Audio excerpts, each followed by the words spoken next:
Hi, thank you for joining us for another episode of A.R.E. Inside Connection. My name is Loretto. I am the marketing coordinator here at the A.R.E. And today we have Peter Woodbury joining us to talk about his program on past life regression. Welcome, Peter. Hi, Loretto. Thanks for having me again. Yeah, it's a pleasure. I'm glad that we're doing this again. Me too. Yeah, so we're going to be talking about your past life regression program. Tell me a little bit what regression is about and how you got into it and a little bit of your background. Well, let me see where I should start. As you know, I'm a clinical social worker. So as a clinician, when you have a license, you have to take continuing education units. And so when I came here, I started with Alan Chips's class. And so I was the facilitator of conferences. So I sat through Alan and Dee Chip's class 4 years in a row, and they gave me like an honorary degree in past life regression. But at the same time that I was doing that, for my continuing education units as a clinician, I was studying hypnosis. So I put those two together. I was doing clinical hypnosis in my practice. I was doing past life regressions in my new age kind of A.R.E. practice. And then the course here opened up, and I was invited to teach the course here. And so that's kind of the short version of how I got involved with the class here.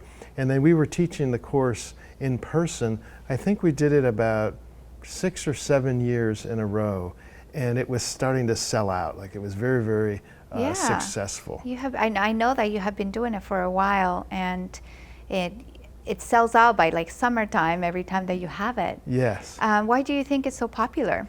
Well, I took other courses, other training programs, both to learn but also to see how they went about doing things. And with what I observed, and also just the feedback, you know, the courses that we do here, we get a lot of the feedback from the students. So I think that the first version, I think, was good, but it needed tinkering. And I think about by the third or fourth version, we had really worked out an excellent program. And I think what makes it excellent, and what I observed with some of the other courses and getting feedback from students, is that sometimes they felt they weren't getting enough practice, that they were observing a lot of sessions, but that they left here kind of feeling kind of intimidated or not feeling prepared to begin to do regressions themselves. So we altered the course each year till we got to, I think, what I consider, we don't really tinker with it that much anymore. Basically in the mornings, so I think people learn at least 4 different ways in the class. Okay. In the mornings, I'll do regressions I pick students. So, and it's random. It's not, I don't, you know, I could show perfect sessions. I could record sessions and make it all look really easy. But I like going with the spontaneity of picking somebody and not really knowing if they might be hard to hypnotize or if they're easy to hypnotize. And that way the students really get a sense that this is live, this is not rehearsed.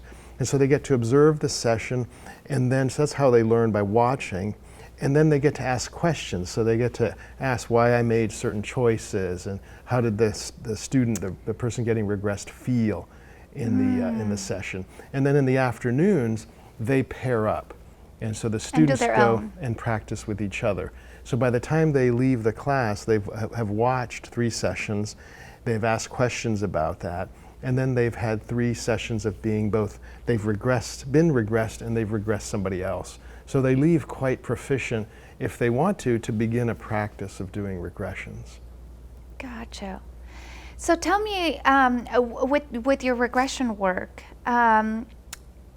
do you encounter a lot of challenges with some people, and how do you handle those? Yeah, how do you handle those? Well, what I tell in teaching the class, my statistical average is about 80% of people are very easy to hypnotize. So about 80% of people are going to have a significant or have an experience during this session. Now there's 20% of people that are going to be a little bit more difficult to hypnotize. Sometimes it has to do with, I call it, people that have a very muscle-bound left side of the brain. They're very logic-centered, or they have some trauma history.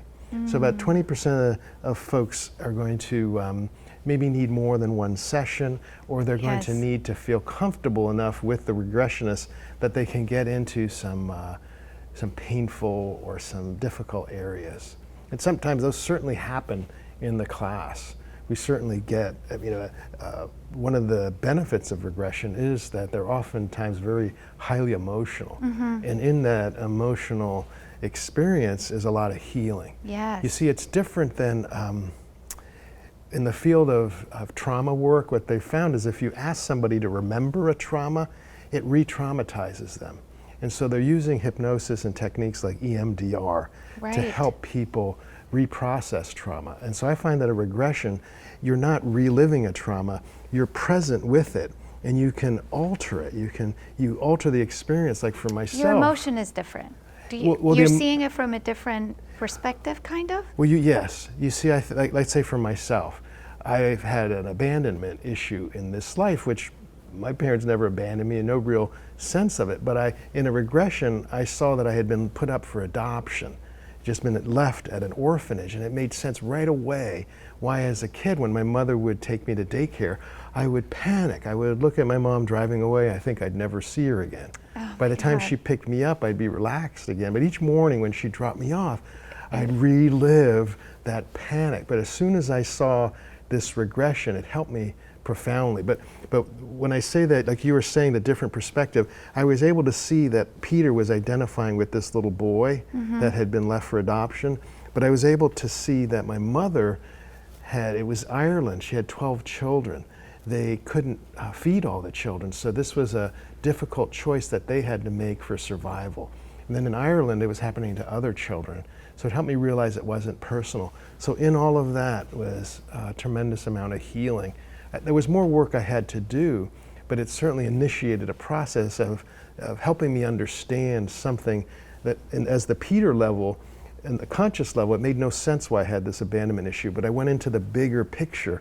I saw, oh, okay, this is part of it. See, I've done lots of talk therapy, and it's wonderful, but you usually only cover consciously what you remember. When you do regressions, you can go into the bigger view. It's almost like your hidden, sometimes like hidden traumas or hidden, yes. Like I think that we're born into the middle of a movie.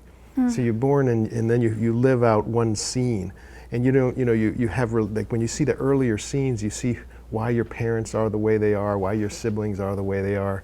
So you get a bigger perspective of the whole story. So that's why I think a lot of us are puzzled by our parents or our siblings. Why does my sister not like me? Why does my brother like me so much? Why do I have difficulty with my mother but my sister doesn't? All these family complexities oftentimes get explained when you see the earlier scenes of the soul journey.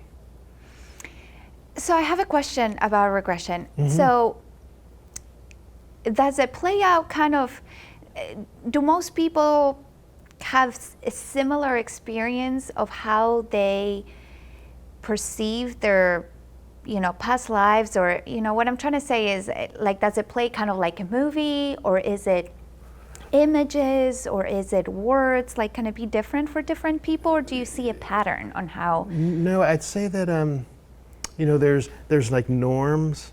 There's kind of like a lot of people go through a door, and then an experience begins. Like they find themselves walking down a street, they start recognizing people, or they have a feeling about where they live, and they go into their home and they start to understand who they are, why they're there. So that's probably the most common way that an experience begins. But there's certainly been very creative. I remember one person I worked with, she came up to like a little library in the woods. It was almost like a fairy tale.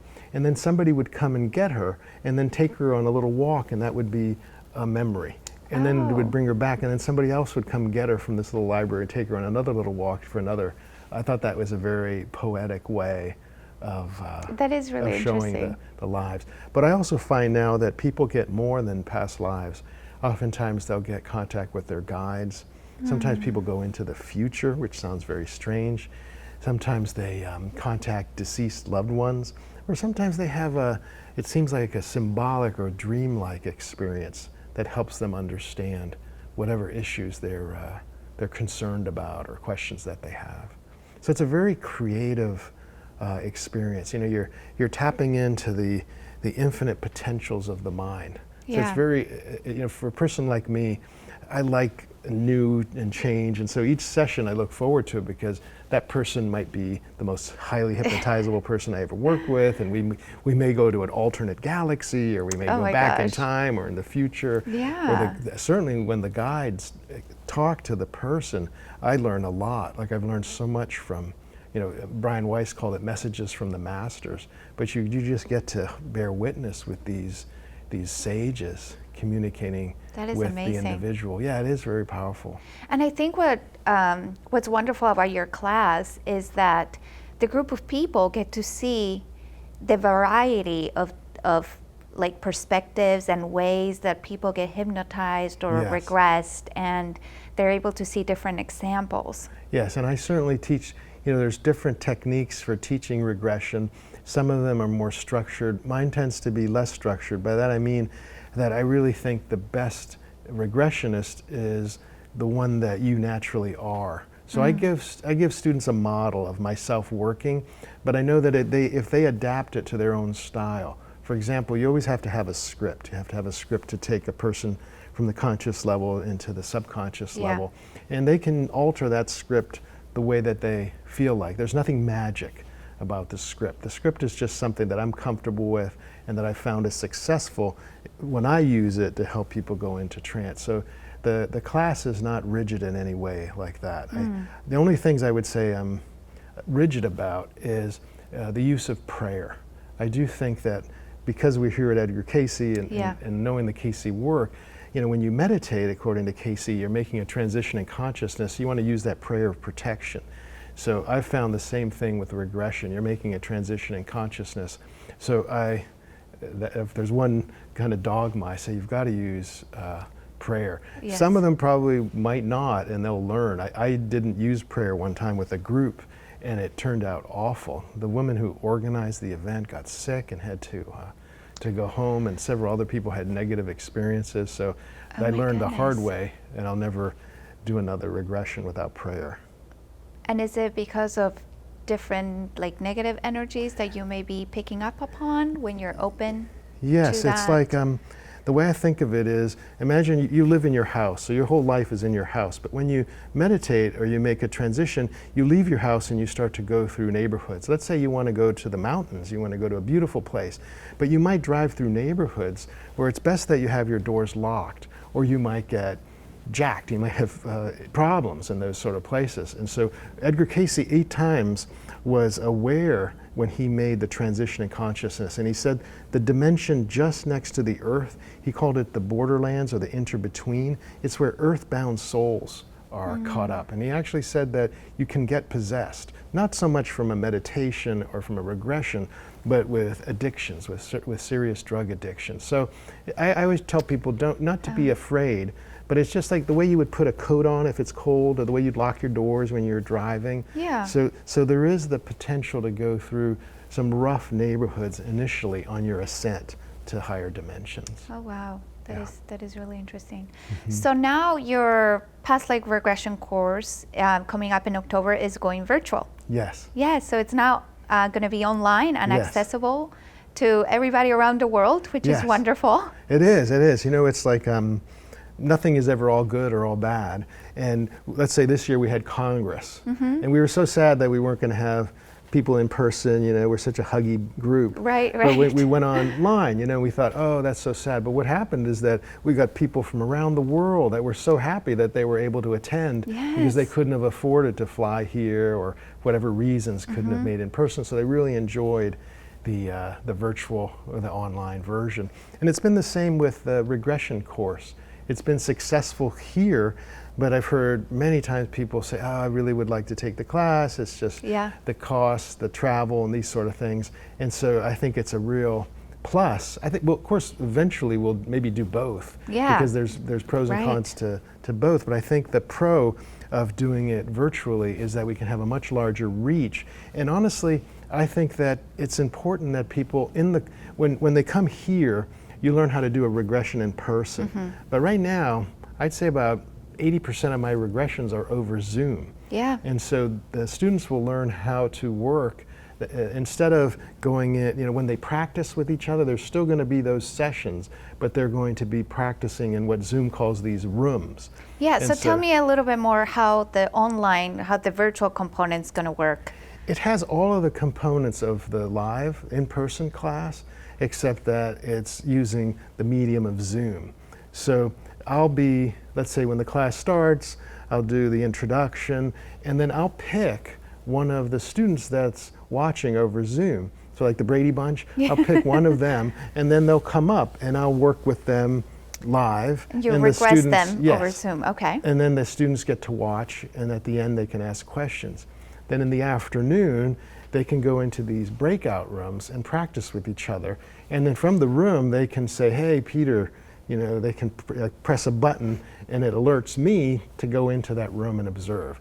And I can also observe the rooms the whole time. So I can be moving from room to room, just seeing how the sessions are going. Oh, that's great. Yeah, so I think that the one difference is that here, the students learn when they're in person, they learn how to work with each other in person. Mm-hmm. With this class, they're going to learn how to work with each other specific to Zoom. I think it's transferable. Yeah. I think that they they'll take some practice once they've learned how to work over Zoom if they want to start working with people in person. But it's all doable. And I think that a lot of people these days are having to work over Zoom or over distance because, if you live in a small town, after you've regressed the mailman or whoever is interested, you need to use. That's how I actually got into video sessions. At first I was skeptical, but I find that they're very, very successful, sometimes even more successful than in person. What do you think that is? I've tried to figure that out.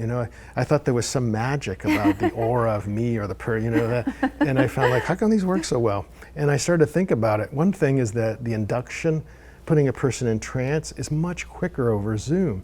And I realized it's because when somebody comes into a session, they've had to deal with traffic, they're late, they spilled something, I'm a new person, and so there's a nervous, and so it takes a while to talk and calm the person down. And sometimes in a session you actually help them imagine that they're at home in their comfortable chair with their cat or whatever. But when it's over Zoom, they have all that there. I don't have to have them imagine the comfortable chair with the cat. They're just naturally safe and comfortable. Yeah, they're in their space. Yes, and so they go into trance quicker. And then I also ask that people wear earbuds or a headset. And so that way they don't hear any of the sounds that are going on in their house. And they also get my voice into both hemispheres of their brain, both ears, and they can adjust the volume. Because a lot of times when somebody's in person, it takes a while to get the volume right. Sometimes a person needs me to speak quite loudly, and then that's almost awkward for me to be yelling, relax, and they're like, what? And so with the headsets, they just adjust it, and so I think those factors make Zoom a very, very successful medium for doing regressions. Now, some people bring up, well, what about if the line drops or that sort of thing? Well, Zoom is a very stable platform. Now that more people are using it, I've noticed there's a few more problems. But if at the beginning, if you notice the bandwidth is dropping, you have to correct that before you begin the session. Right. There's ways that you can adjust the image so that it's an easier transmission. But usually I ask that both you and the person being regressed be plugged in to their modem to maximize their bandwidth. Gotcha. Yeah. Okay, that makes sense. Mm-hmm. Well, this is really exciting. I am excited to see how this goes. Me too. It's like this year has been a lot of, new things happening, and we have really shifted the way we do things. Yes. So I'm really excited to see how this goes and be able to reach, me a too. lot more people. Yeah, we did. We piloted this kind of model with life coaching, and it went fantastic. Right, yeah. And we have a great team here with Kevin Grant and Yes. Kara and Allison, Kathy, Amanda, and yourself. Just kind of all this team working together to make this happen. So it's, we're just the point people. There's so many people behind the scenes that make this magic happen. Yeah, it has been great. Yes, I'm excited. Well, great. I know that The event is now on the website. Oh, good. And if anybody is interested on checking out a little bit more about it and learning more about it, you can go to edgarcayce.org/online, and you will find more information about the event on there. Thank you, Peter, for being here today. Thank you, Loretto. And we'll see you next time.